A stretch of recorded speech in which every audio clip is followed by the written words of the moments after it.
ನಮಸ್ತೆ ಎಲ್ಲರೂ ಹೇಗಿದ್ದೀರಾ? ಎಲ್ಲರೂ ಚೆನ್ನಾಗಿದ್ದೀರಾ ಅಂತ ಭಾವಿಸ್ತಾ welcome back to my Geethaji vlogs channel. ನಾನು ನಿಮ್ಮ ಸಂಗೀತ.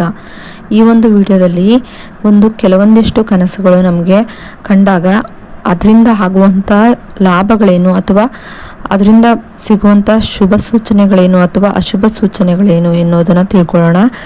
ಅದರಲ್ಲೇ ಒಂದಾದಂಥ ಸಂಪಿಗೆ ಹೂವು ಕನಸಿನಲ್ಲಿ ಕಂಡ್ರೆ ಏನು ಅರ್ಥ ಅನ್ನೋದನ್ನು ನಾವು ಈ ಒಂದು ವಿಡಿಯೋ ಮೂಲಕ ಸಂಪೂರ್ಣವಾಗಿ ತಿಳ್ಕೊಳ್ಳೋಣ.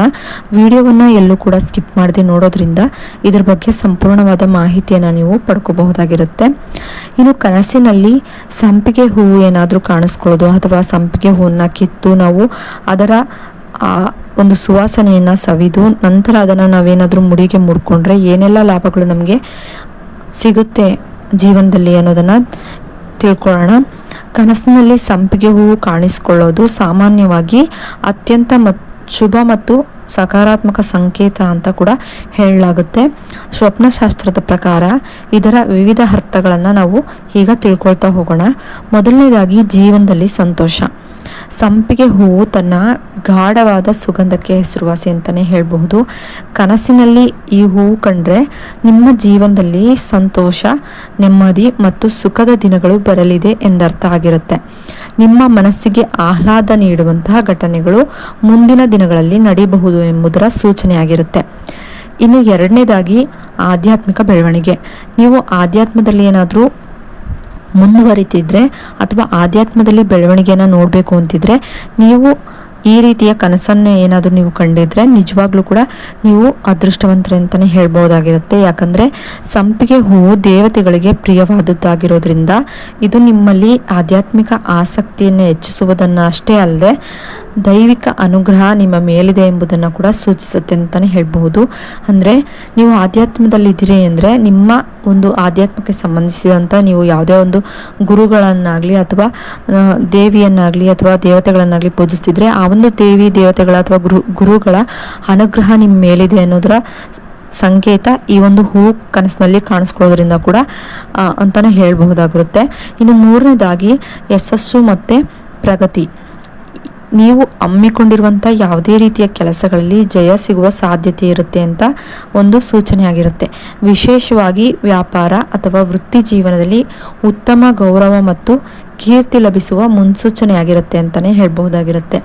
ಯಾವುದಾದ್ರೂ ಒಂದು ಕೆಲಸಗಳನ್ನು ನೀವು ಮಾಡ್ತಾ ಇದ್ರೆ ಆ ಒಂದು ಕೆಲಸದಲ್ಲಿ ಜಯ ಸಿಗುತ್ತೆ ಅನ್ನೋ ಸೂಚನೆ ಕೂಡ ಈ ಒಂದು ಕನಸಿನ ಒಂದು ಸೂಚನೆಯಾಗಿರುತ್ತೆ ಅಂತಲೇ ಹೇಳ್ಬೋದು. ಇನ್ನು ನಾಲ್ಕನೇದಾಗಿ ಸಂಬಂಧಗಳಲ್ಲಿ ಮಧುರತೆ. ಕುಟುಂಬದಲ್ಲಿ ಅಥವಾ ಸಂಗಾತಿಯೊಂದಿಗೆ ಸುಂದರವಾದ ಬಾಂಧವ್ಯ ಏರ್ಪಡುತ್ತೆ ಅನ್ನೋ ಒಂದು ಸೂಚನೆ ಆಗಿರುತ್ತೆ.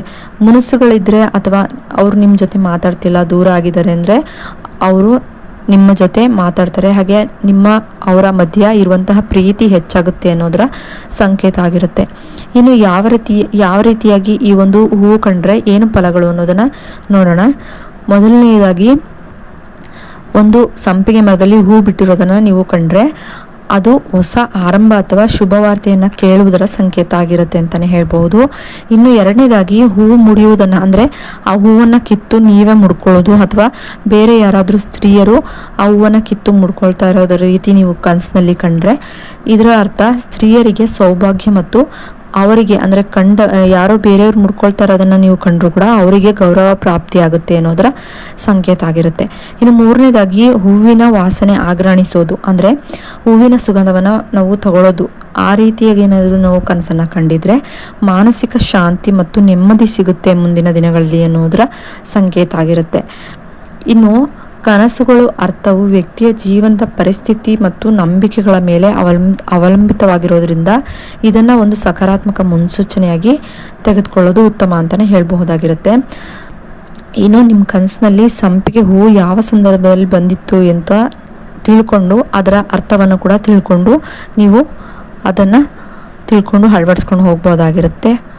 ಇನ್ನು ಈ ಒಂದು ಸಂಪಿಗೆ ಹೂವನ್ನು ದೇವರ ಒಂದು ದೇವಸ್ಥಾನಗಳಲ್ಲಿ ನಾವು ಕಂಡಾಗ ಇದು ನಮಗೆ ಯಾವ ರೀತಿಯಾಗಿ ಒಂದು ಒಳ್ಳೆಯ ಸಂಕೇತಗಳನ್ನು ತಂದು ಕೊಡುತ್ತೆ ಅನ್ನೋದಾದರೆ ದೇವಸ್ಥಾನದ ಆವರಣದಲ್ಲಿ ಹೂ ಸಿಗೋದು ಸಾಕ್ಷಾತ್ ದೇವರ ಆಶೀರ್ವಾದ ನಿಮಗೆ ಲಭಿಸಿದೆ ಎಂಬುದರ ಸಂಕೇತ ಆಗಿರುತ್ತೆ. ಅಂದರೆ ದೇವಸ್ಥಾನದಲ್ಲಿರುವಂಥ ಒಂದು ಸಂಪಿಗೆ ಮರದಲ್ಲಿ ನಿಮಗೆ ಹೂ ಸಿಗೋದೇನಾದರೂ ನೀವು ಕಂಡಿದ್ರೆ ಆ ಒಂದು ಕನಸು ನೀವು ಕಂಡಿದ್ರೆ ಸಾಕ್ಷಾತ್ ದೇವರ ಆಶೀರ್ವಾದ ನಿಮಗೆ ಸಿಕ್ಕಿದೆ ಅನ್ನೋದರ ಸಂಕೇತ ಆಗಿರುತ್ತೆ.